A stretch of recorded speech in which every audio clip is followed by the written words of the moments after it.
Open challenge এমন দিল সে পিছি গেল ফেসে। নন্দীগ্রামের দামাল ছেলে ভবানীপুরে এসে ওপেন চ্যালেঞ্জ এমন দিল পিছি গেল ফেসে। ফাইল চোর মমতাটা ফাইল চোর, চুরি করা কাজর, মমতাটা ফাইল চোর, পিসি চোর ভাইপো চোর, চোরের দলের সবাই চোর, চাল চোর গরু চোর, ভাটের দলের সবাই চোর।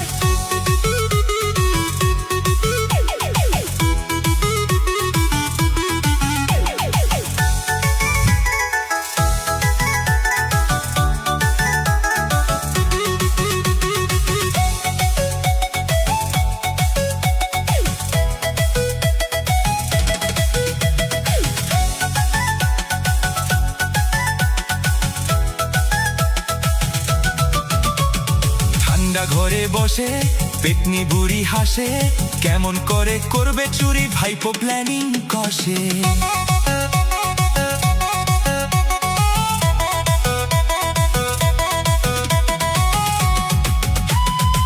One, two, three, four, মমতাটা ফাইল চোর, চুরি করা কাজর, মমতাটা ফাইল চোর, পিসি চোর ভাইপো চোর, চোরের দলের সবাই চোর, চাল চোর গরু চোর, ভাটের দলের সবাই চোর।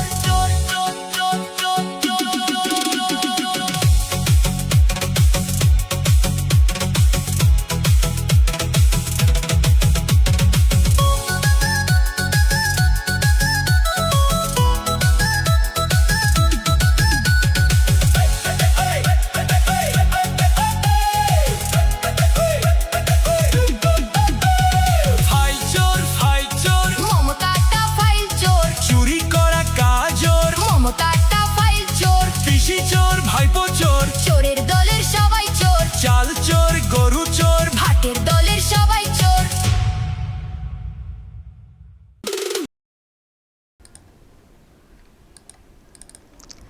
দর্শক, এখন এইসব গান তৈরি হচ্ছে, এআই দিয়ে সম্ভবত এইসব গান ভিডিও করা হচ্ছে, সোশ্যাল মিডিয়াতে ছাড়া হচ্ছে। বুঝতেই পারছেন যেভাবে সরকারটার পরিবর্তন হলো, এবং যে সরকারটার পরিবর্তন হলো মানুষকে জ্বালিয়ে পুড়িয়ে মেরে ফেলা একটা সরকারের লোকজন, তারা সব এখন মানে সব তো ঘরে ঢুকে পড়েছেন কার্যত। কত হুঙ্কার হুঁশিয়ারি, কত মানুষকে কেস দিয়ে ফাঁসানো ইত্যাদি।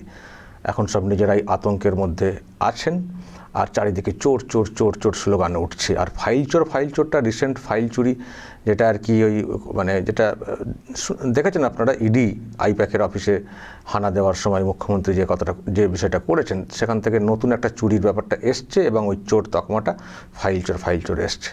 তারপরে গরু চোর, কয়লা চোর, এইসব তো ছিলই। তো সব মিলিয়ে এখন গান টান তৈরি হচ্ছে, নানানভাবে মানুষ বলছেন। এর আগে তো বলারও সেরকম সুযোগ থাকতো না, সোশ্যাল মিডিয়াতে কিছু বললি তো কেস দিয়ে দিত। কেস দিতে এ সরকার মাস্টারপিস ছিল। তো এখন মানুষ একটা মুক্ত পরিবেশ পেয়েছেন, তো তাদের মতো করে সব তৈরি করছেন, বলছেন, গান, কবিতা, কার্টুন, এখন সব যে যা পারছেন মন খুলে তৈরি করছেন, আর সেগুলোকে সোশ্যাল মিডিয়াতে ছাড়ছেন। আর যেগুলো আমাদের নজরে আসছে, যেগুলো আমাদেরও ভালো লাগছে, সেগুলোর মধ্যে কিছু কিছু আপনাদেরকে আমাদের চ্যানেলের মাধ্যমে দেখাচ্ছি। আর কেস দেবেন নাকি? দেখি না কত কেস দেন আপনারা। কেস দিয়ে তো শেষ করে দেওয়ার চেষ্টা করেছেন। আমাকে কত কেস দিয়েছেন, আর অন্যদেরকে কত কেস দিয়েছেন। আমি দর্শক এখন একটু কথা বলবো। এই কেস যখন কথাটা আমি বলছি, এই কেসের মালা পরিয়ে দেওয়া আরও এক ব্যক্তিত্ব, খুবই পরিচিত মুখ। তিনি হচ্ছেন এই যে অনলাইনে বিদ্যুৎ চক্রবর্তী, দেখতে পাচ্ছেন, প্রাক্তন ভিসি বিশ্বভারতী। শুনেছেন ওনার উপর কীরকম নির্যাতন হয়েছে। ওই রকম একজন পণ্ডিত মানুষ, তাকেও কীরকম মোবাইল চুরি পর্যন্ত এরকম কেস দিয়ে দেওয়া হয়েছিল। যাচ্ছে তাই কাণ্ড। আমি আজকে ওনার স্বস্তিটা কেমন জানতে চাইব। আপনাকে স্বাগত জানাই আরামবাগ টিভিতে। আগের সরকারের আমলে আপনার সঙ্গে কথা হয়েছে, এখন পরিবর্তিত সরকার, নতুন পরিবেশ, নতুন আকাশ, নতুন বাতাস, নতুনভাবে অক্সিজেন পাচ্ছি আমি নিজেই। আপনার কেমন লাগছে এখন? শফিকুল, প্রথমেই তোমাকে জানাই অভিনন্দন। তুমি যা করেছো এই পরিবর্তনের পিছনে তোমার দানও অপরিসীম। তার জন্য বাংলার মানুষের পক্ষে আমি তোমাকে জানাই কুর্নিশ। আর যারা দেখছেন তাদেরকে আমি প্রত্যেককে জানাই আমার আন্তরিক প্রীতি ও শুভেচ্ছা। দেখো, আজকে একটা জিনিস আমার মনে হচ্ছে, আমি তো ইতিহাসের ছাত্র, আমি কিন্তু ফরাসি বিপ্লবের আভাস দেখতে পাচ্ছি। যে ফরাসি বিপ্লবের ফলে ষোড়শ লুইকে মারা হয়েছিল, তার স্ত্রীকে মারা হয়েছিল, সেই ষোড়শ লুইয়ের স্ত্রী বলেছিলেন যে লোকে খেতে পাচ্ছে না, তারা কেক খাক না কেন। তারপরে একটা রাজ শুরু হয়েছে, সেটাকে বলে গিলোটিন রাজ, যেটা অত্যাচারীদের সবক শেখানোর জন্য একটা গিলোটিনের ব্যবস্থা করা হয়েছিল। সে যারা ইতিহাস সম্বন্ধে জানে তারা ভালো করে জানে, সেই জন্য আমি এটাতে বিস্তারিত কিছু বলবো না। কিন্তু আমার কাছে মনে হচ্ছে এই ধরনের আহ, আহ, তুলনামূলক আলোচনা করলে বোধহয় পুরো ব্যাপারটাকে একটা পার্সপেক্টিভে দেখা যেতে পারে। এবারে আমি সিরিয়াস কথা বলার আগে দুটো হাসির কথা বলছি। হাসির কথা হচ্ছে এই, কালকে দেখলাম যে আমাদের প্রাক্তন মুখ্যমন্ত্রী বলেছেন আমি পদত্যাগ করব না। সত্যি এই কথাটা শুনে না, আমাদের পাড়ায় এক পাগলা দাশু ছিল, সুকুমার রায়ের কবিতাতে তার নাম শুনেছে নিশ্চয়ই। এই পাগলা দাশু যখনই গোল খেত, গোল খাওয়ার পরেই বলতো, বলটা নিয়ে চলে যেত, বলে আমি খেলবো না, আমাকে গোল দিয়েছিস কেন তোরা। এখানে ঠিক সেই রকম একটা হাসির খোরাক আমাদের মাননীয় মুখ্যমন্ত্রী, প্রাক্তন মুখ্যমন্ত্রী আমাদের দিচ্ছেন। আর দু নম্বর জিনিসটা আমার মনে হচ্ছে, আরেকটা জিনিস আমার আজকে খুব শুনে একটু অবাকই লাগলো। আমাদের একজন এখানকার খুব বড় আমলা, তিনি এখন পাবলিক ইন্টেলেকচুয়ালও হয়ে গেছেন, তিনি এই সরকারের রাজ্যসভার সদস্যও ছিলেন। তিনি জানি না তুমি দেখেছো কিনা, এটা আনন্দবাজার একটা বিতর্ক অনুষ্ঠানে এসে বলেছিলেন, নো দিদি নো মোদি। আজকে সেই ভদ্রলোকই বলছেন যে মোদি আসাতে আমি খুব আনন্দিত হয়েছি, কারণ দুর্নীতির রাজ শেষ। সুতরাং এই দুটো জিনিস আমার মনে হয় যারা তোমার বক্তব্য শুনছেন তাদের জেনে রাখা ভালো যে এই ধরনের ঘটনা ঘটছে। এইবারে আমি আসি যে আমার কি রিয়াকশন, তুমি যেটা আমার জিজ্ঞেস করলে। সত্যিই তো দেখো, কেসের মালা পরিয়েছে, মোবাইল চুরি আছে, পয়সা চুরি আছে, কি নেই। হ্যাঁ, তো যে যে এই সমস্ত জিনিসের হোতা এবং কর্তা এবং বিধাতা, সেই বিখ্যাত কেষ্টমণ্ডল, আজকে তাকে যদি শাস্তি দেওয়ার সুযোগ পাওয়া যায়, সেখানে কিন্তু আমি যাব, সেই শাস্তি দেওয়াতে সামিল কিন্তু আমিও হব। কারণ ও আমার জন্য ওত পেতে বসে থাকতো না, আজকে কিন্তু আমিও ওত পেতে বসে থাকবো, এবং আমি দেখি ও কোথায় কোন গর্তে লুকোয়, সেখানে কিন্তু আমি যাব। আমি গিয়ে কিন্তু আমার সুদে আসলে আমি কিন্তু বুঝে নেব। এটা বলছি। আরেকটা জিনিস দেখো, ভেবে দেখা দরকার যে মমতা ব্যানার্জির এই হারের পিছনে কারণটা কি জানো তো, যেটা আমি বহু আগে থেকেই তোমাদেরকে বলে এসেছি, সবাইকেই বলেছি। মমতা ব্যানার্জির হারের একটা বড় কারণ হচ্ছে মমতা ব্যানার্জি চোখ দিয়ে দেখেন না, কান দিয়ে দেখেন। তারপরে কান দিয়ে দেখার ফলে ওর কানে যে যা ভরতো, সেই কিন্তু কথাগুলো উনি বিশ্বাস করতেন, এবং তারপরে সেই অনুযায়ী ব্যবস্থা নিতেন। এই জন্য আমার সঙ্গে উনি অনেকবার দেখা হয়েছে, রাজভবনে দেখা হয়, আমাকে দেখে এমনভাবে উনি চরকির মতো উল্টো দিকে দৌড়েছিলেন, সেটা মানে তৎকালীন রাজ্যপাল আমাদের সিবি চন্দ্র বোস, তিনিও আমাকে হেসে জিজ্ঞেস করেছিলেন কি হলো ব্যাপারটা। এবং ওদের ব্রাত্য বসু, সেও আমাকে বলেছিল যে দাদা তুমি কি করলে যে দিদি এরকম চোরকির মধ্যে ছুটে পালালো। তো এই এই ঘটনা ঘটেছে। আরেকটা জিনিস যেটা আমি আজকে তোমাদের বলবো, সেটা হচ্ছে এই বিশ্বভারতীর হেরিটেজ নিয়ে যে রাজনীতিটা হয়েছিল, সেটা আমি এতদিন বলিনি, আমি আজকে বলার সুযোগ পেয়েছি, আমি বলবো। রাজ্য সরকার কিন্তু এই হেরিটেজের বিরোধিতা করেছিল। তার কারণ তুমি জানো যে দুর্গাপুজোকে হেরিটেজের তকমা দেওয়া হয়েছিল, এই মমতা ব্যানার্জি এবং তার যারা চামচারা, তারা কিন্তু চায়নি বিশ্বভারতী হেরিটেজ হোক। এবং তার জন্য তোমার নিশ্চয়ই মনে আছে যে মমতা ব্যানার্জি বীরভূমে আসার আগে বলেছিল, হেলিকপ্টারে চড়ার আগে ফাইলে আমি সই করে এসেছি, রাস্তাটা বিশ্বভারতীকে দেব না। যদি তুমি বিশ্বভারতী ভূগোল জানো, রবীন্দ্র ভবন এবং আশ্রমের মাঝখানে যে রাস্তাটা, সেই রাস্তাটা পিডাব্লিউডি কিন্তু বিশ্বভারতীকে দিয়ে দিয়েছিল। তারপর মমতা ব্যানার্জি সেই রাস্তাটা নিয়ে নিয়েছিলেন, আমি ওনাকে বলেছিলাম যে রাস্তাটা দিন। তবে যেহেতু আমার সঙ্গে ওনার মতবিরোধ এবং মতদ্বৈততা হয়েছিল বলে উনি রাস্তাটা নিয়ে নেন। সেইখানে এই যারা চামচা ওখানকার প্রাক্তনী, যেমন এই সুপ্রিয় ঠাকুর, তারপরে তোমার কেষ্ট মোড়ল, এবং এই চামচারা, এরা সব এসেছিল কিন্তু। এরা আজকে বিশ্বভারতী হেরিটেজ নিয়ে গর্ব করছে, কিন্তু এরাই কিন্তু হেরিটেজের বিরোধিতা করেছিল। এই সুপ্রিয় ঠাকুর বড় বড় বক্তৃতা দেয়, তারপর সুবীর বন্দ্যোপাধ্যায় প্রাক্তনী বড় বড় বক্তৃতা দেয়, এরা কিন্তু হেরিটেজের বিরোধিতা করেছিল। এর সঙ্গে আমি জুড়বো আজকের দিনে যিনি কুলপতি, তিনিও কিন্তু এই বিশ্বভারতীর অপমান করছেন। কারণ তুমি জানো বোধহয় যে বিশ্বভারতীর যে যে বিখ্যাত ঐতিহাসিক গেট ছিল, যে গেটটা সুরেন কর্মশায় বানিয়েছিলেন, সেই গেটটা তৎকালীন তৃণমূল গুন্ডা নরেশ বাউরি ভেঙে দিয়েছিল। এবং সেই গেটের কিছু অংশ আমি রেখেছিলাম পরবর্তী প্রজন্মকে দেখাবার জন্য। কিন্তু এই কুলপতি এত ভীতু, এবং এই কুলপতির অ্যাপয়েন্টমেন্ট নিয়োগ নিয়েই তো হাইকোর্টে কেস চলছে, একটা অনুপযুক্ত কুলপতিকে নিযুক্ত করা হয়েছে, তিনি এসে প্রথমেই ওইগুলোকে সরিয়ে দিয়েছেন। অর্থাৎ তৃণমূলকে উনি এত ভয় করেন যে ওগুলো প্রথমেই সরিয়ে দিয়েছেন। তাই আজকে আমি সবার সামনে বলছি যে হেরিটেজ নিয়ে আজকে আমরা যতই গর্ব করি না কেন, এই গর্ব করার পিছনে প্রধানমন্ত্রীর হাত ছিল। প্রধানমন্ত্রী যদি সাহায্য না করতেন তাহলে শান্তিনিকেতন কোনোদিনই কিন্তু হেরিটেজে তকমা পেত না। কারণ রাজ্য সরকার কিন্তু চরম বিরোধিতা করেছিল, এবং যারা আশ্রমিক বলে নিজেদেরকে দাবি করে, সুপ্রিয় ঠাকুর ইত্যাদি, তারাও কিন্তু এর বিরোধিতা করেছিলেন। এইবারে আমি আসি আমার ব্যাপারে যেগুলো চলছে সেগুলো তো আমি তো, তুমি তো বলেইছো অনেক, যে দুর্নীতি নিয়ে আমি প্রতিবাদ করতাম, আমি আওয়াজ তুলতাম, সেই জন্য আমার বিরুদ্ধে কেসের মালা দেওয়া হয়েছে। তারপর দাদাগিরি, লোকাল দাদাগিরি আমি বন্ধ করেছিলাম। তার দাদাগিরির মালিক ছিল কেষ্ট মোড়ল। এই কেষ্ট মোড়ল যে একটা মাছ ব্যবসা করত, সে এসে ধমকি দিত। তোমাকে একটা ছোট্ট ঘটনা বলি। ওর মায়ের শ্রাদ্ধে আমি মানবিকতার খাতিরে গিয়েছিলাম। সেখানে আমি দেখি তৎকালীন এসপি এবং তৎকালীন ডিএম তারা মাটিতে বসে রয়েছে, আর কেষ্ট মোড়ল বসে রয়েছে চেয়ারে। এবং সেই ছবিটা কিন্তু তুমি যদি তৎকালীন সোশ্যাল মিডিয়ায় দেখো, এই চটিচাটা এসপি এবং চটিচাটা ডিএম এর ছবি কিন্তু আছে। আমি আমি কিন্তু আমাকেও বসতে বলেছিল, আমি কিন্তু বসে দাঁড়িয়েছিলাম। আমি গিয়েছিলাম ভদ্রতার খাতিরে, কেন মা মারা গেছে, সেই হিসেবে আমি কিন্তু মানবিকতার খাতিরে গিয়েছিলাম। তো আর পুলিশের যে দাপট, আমি 8ই নভেম্বর আমার টার্ম শেষ হয়েছিল, 9 তারিখ সকাল থেকে পুলিশের যে দাপট সেটা করেছে। তৎকালীন যে ওসি ছিল কস্তুরী ব্যানার্জি, তার কি দাপট ভাবতে পারবে না তুমি।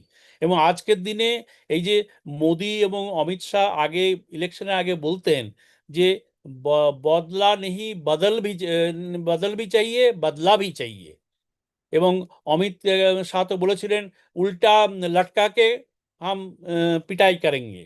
আজকে যদি বলে না বদলা চায় না, এটা ধরো যারা কষ্ট পেয়েছে, যারা অত্যাচারিত হয়েছে, তোমার বিরুদ্ধে এতগুলো কেস, আমার বিরুদ্ধে এতগুলো কেস, এবং আমাদের পরবর্তী মুখ্যমন্ত্রী শুভেন্দু অধিকারী, তার বিরুদ্ধেও এতগুলো কেস, এবং বহু লোকের বিরুদ্ধে কেস। কেষ্টমণ্ডল তো গাঁজার কেস হামেশাই দিয়েছে। আজকে যদি বলে যে তোমরা সব চুপচাপ থাকো, তোমরা অত্যাচারিত হয়েছে, ঠিক আছে, আমরা করবো না, এটা কিন্তু আমি মানতে পারবো না। আমার সঙ্গে যদি কোনোদিন প্রধানমন্ত্রী অমিত শাহ এবং এদের সঙ্গে কথা হয়, আমি কিন্তু এই কথা বলবো। হ্যাঁ, বদলা চাই, কারণ অন্যায় করেছে, অত্যাচার করেছে, অত্যাচারীদের শিক্ষা দিতে হবে। যেটা তুমি আজকে খবর করেছো যে বেনজল ঢোকার চেষ্টা হচ্ছে বিজেপির মধ্যে, সেই বেনজলকে বন্ধ করতে হবে।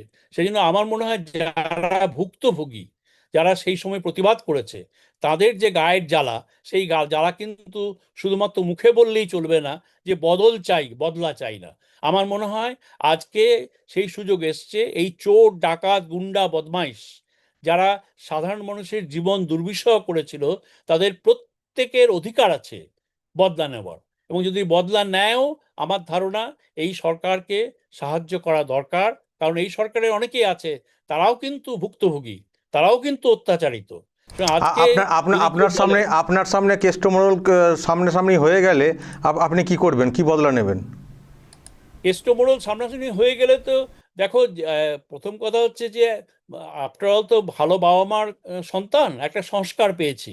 কেষ্টমোড়ল যেভাবে আমাকে যে ভাষায় গালিগালাজ, অকথ্য ভাষায় গালিগালাজ করেছে, হয়তো আমি তা পারবো না, কিন্তু হাত পা তো নিষ্পিস করবেই। সুতরাং সেই সুযোগ যদি পাওয়া যায়, কেন আমরা আমি কেন নিজেকে কি বলে নির্লিপ্ত করব, নিজেকে আমি নির্লিপ্ত করব না। সেখানে আমার মন যা চাইবে, আমার প্রাণ যা চাইবে, আমি তাই করব। সুতরাং সেক্ষেত্রে এই যে বদলা চায় না, বদল চায়, এই কথাটার ব্যাপারে আমার একটু দ্বিমত আছে। আমার ধারণা তোমারও দ্বিমত আছে, কারণ তোমাকেও জেলে পুড়েছিল। মানব গুহ বোধহয় আমার সঙ্গে একমত হবে, কারণ মানব গুহকে এই চামিনী মুখার্জি জেলে পুড়েছিল। সুতরাং যারা ভোগ করেছে তাদেরকে যদি এখন বলা যায়, আমরা অভয়ের মাকে যদি বলা যায় যে তুমি পুলিশকে কিছু বলো না, তোমার মেয়ে মারা গেছে তো কি হয়েছে, তিনি কি মানতে পারবেন? পারবেন না। সুতরাং যারা ভুক্তভোগী তারা কিন্তু আজকের দিনে যে যা করা উচিত তাই করবে।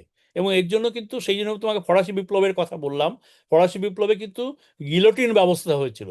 গিলোটিন আর কিছুই না, শুইয়ে দিয়ে গলাটা কেটে দাও। এখন আমি বলছি না যে এরকম হিংস্র জায়গায় আমরা যাব, কিন্তু ফরাসি বিপ্লবের একটা আভাস কিন্তু আমি আজকে দেখতে পাচ্ছি, যে ধরনের ঘটনা চারদিকে ঘটছে, এবং এটা কিন্তু খুব স্বাভাবিক, এবং এটা হচ্ছে মানুষের রোষ, জনরোষ। এই জনরোষ থেকে বেরোনো কিন্তু খুব মুশকিল। সেই জন্য আজকের দিনে যে জিনিসগুলো ঘটনাগুলো ঘটছে, সেগুলো হয়তো আমাদের খারাপ লাগতে পারে, কিন্তু এই ঘটনাটা যে স্বাভাবিক সেটাও কিন্তু আমাদের মন দিয়ে, প্রাণ দিয়ে বুঝতে হবে। কারণ যারা আমরা ওই সময়ে কাজ করার চেষ্টা করেছিলাম, দেশের, দশের এবং প্রতিষ্ঠানের কাজ করার চেষ্টা করেছিলাম, তারা কিন্তু ভুক্তভোগী। আর একটা জিনিস তুমি মনে রেখো, আমি বিশ্বাস করি মনে প্রাণে, যে বিশ্বভারতীর যারা ক্ষতি করেছে, অর্থাৎ গুরুদেবের অভিশাপ যাদের লেগেছে, তারা কিন্তু টিকতে পারবে না। এবং তার বড় প্রমাণ হলো আজকে এই নরেশ বাউরিও হেরেছে, আর কেষ্ট মোড়ল তো আজকে কোথায় ঢুকে গেছে খুঁজে পাওয়া যাচ্ছে না। আমি যা শুনছি সিউড়িতে নাকি খুঁজে পাওয়া যাচ্ছে না। তো এবং সিউড়ি আরেক দাদা যে ইলেকশনে জিতেছে হাসান থেকে, তাকেও নাকি খুঁজে পাওয়া যাচ্ছে না, তিনি নাকি ঢুকতে পারছেন না। সুতরাং এখন এইগুলো উদ্দেশ্য হচ্ছে একটাই, যে কোনোভাবে টেরোরাইজ করে এই লোকগুলোকে দমন করে রাখা। কিন্তু ইতিহাস এরা পড়েনি, ইতিহাসের শিক্ষা এরা নেয়নি, তাই ইতিহাস ভুলে গিয়ে তারা কিন্তু তাদের মতো করে চালিয়েছে। তার জন্য আজকে দিদি পাগলামি করে ওই পাগলা দাশুর মতো বলছে আমি পদত্যাগ করব না, কিন্তু দিদি ভুলে গেছে যে সংবিধানে পরিষ্কার লেখা আছে যে পদত্যাগ না করলে রাজ্যপাল বরখাস্ত করবে, এবং বরখাস্ত করলে ওর আমও যাবে, ছালাও যাবে। এবং যেটা দেখেছো আজকে থেকে তো ওর প্রোটেকশন চলে গেছে, এবং ওর যে প্রাক্তন মুখ্যমন্ত্রী হিসেবে যে পাওনা পাওয়ার কথা, সেগুলোও যাবে যদি রাজ্যপাল বরখাস্ত করে। রাজ্যপাল বৃহস্পতিবার পর্যন্ত দেখবেন, তারপরে বরখাস্ত করে। এটা হচ্ছে সংবিধানের নিয়ম, কারণ জনাদেশকে তুমি অস্বীকার করতে পারো না। তাই দিদিকে আমি বলি পাগলা দাশুর মতন হয়ে কাজকর্ম করছেন, আর কানে দেখার ফলে আজকে কিন্তু তিনি এইরকম একটা নির্মম জায়গায় পৌঁছেছেন। এবং তার সঙ্গে সঙ্গে ভাইপো তো বলেছে কোন জল্লাদ আছে, কোন দিল্লির বাবা আছে। এখন এই ধরনের অভদ্র কথাবার্তা শুনতে তো আমরা অভ্যস্ত নই, কারণ আমাদের বাবা মার একটা সংস্কার আমরা পেয়েছি, কিন্তু আমি জানি না এদের পরিচয় কি। এবং এই যে দিদি যে রেজিগনেশন দেবেন না বলেছেন, এটা শুধুমাত্র দিদি নিজেকে হাস্যাস্পদ করেছেন তাই নয়, এটা হচ্ছে বাঙালিরা হাস্যাস্পদ হয়েছে সারা ভারতবর্ষের কাছে। আমি দিল্লিতে অনেক লোক আমাকে বলছে এ ক্যা কর রা হ্যায়, ये क्या कर रहे हैं आपका ममता दीदी। हमने ममता दीदी नहीं है अभी ममता को बहुत कुछ नाम आ गया। आप कार्यक्रम देखिए শফিকুল শফিকুল भी एक नाम दे दिया। তো এর ফলে কি আমরা নিজেরাও কিন্তু হাস্যাস্পদ হচ্ছি, সেই থেকে বাঁচার রাস্তা হয়েছে। এবং শফিকুল, আমি তোমাদের সবাইকে যারা শুনছেন তাদেরকেও বলছি যে আমাদের দিন এসেছে, আমরা সুস্থ সবল এবং প্রাণ ভরে আনন্দ করে বাঁচতে চাই। সেই বাঁচার জন্য সত্যি কথা আমরা বলবো, এবং সত্যি কথা বলার ফলাফল আমরা পেয়েছি। আমি জানি তুমিও খুব ভোগ করেছো, আমি জানি তোমাদের যারা ইউটিউবার তারা অনেকেই ভোগ করেছে, তাদের সাথে আছি। এবং এরকম বহু লোক আছে, এবং আমরা সবাই আছি যাতে আমরা সোনার বাংলা আবার ফিরে আনতে পারি। যে জিনিসটা গোখেল বলেছিলেন যে what Bengal things today India will think tomorrow, এই দিনটা কিন্তু আসতে হবে। এই দিনটা আসার জন্য যে ধরনের ত্যাগ করতে হয় আমাদের, আমরা তার জন্য করতে রাজি আছি। তোমাকে অনেক ধন্যবাদ, তোমাদের যারা দেখছেন তাদের প্রত্যেককে ধন্যবাদ। এবং বলি ভাই, নিজেদের আশা ভরসা হারাবেন না, আমাদের হারাবার কিছুই নেই, কারণ আমরা যা হারাবার তা হারিয়ে গেছি। এখন নতুন করে বাংলাকে গড়তে হবে।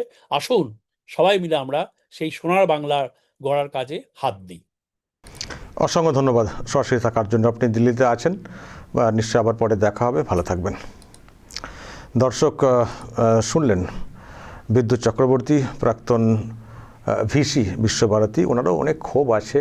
আসলে যে কোনো মানুষেরই তো হয় না, রক্তে মাংসের মানুষ তো, যে অত্যাচার সহ্য হয়েছে মনে হয় এখন সুযোগ পেয়েছি একটু দিয়ে দিই, কিন্তু অন্য দিক থেকে বারণও করা হচ্ছে, কারণ তারা চাইছে যে অশান্তির পরিবেশ নতুন করে নয় তৈরি হোক, সংস্কৃতি ফেরাতে হবে। কিন্তু সেটা তারা বলছেন অন্য ভাবনা থেকে, কিন্তু ব্যক্তিগতভাবে যারা ভুক্তভোগী হয়েছেন তারা তাদের রাগটা, ক্ষোভটা ধরে রাখতে পারছেন না। তো সেই রকমই ক্ষোভও প্রকাশ করে দিয়েছেন বিদ্যুৎ চক্রবর্তী, প্রাক্তন ভিসি। দর্শক বলবেন যা বলার, যদি কিছু বলার থাকে অবশ্যই বলবেন, এবং নজর রাখবেন আরামবাগ টিভিতে।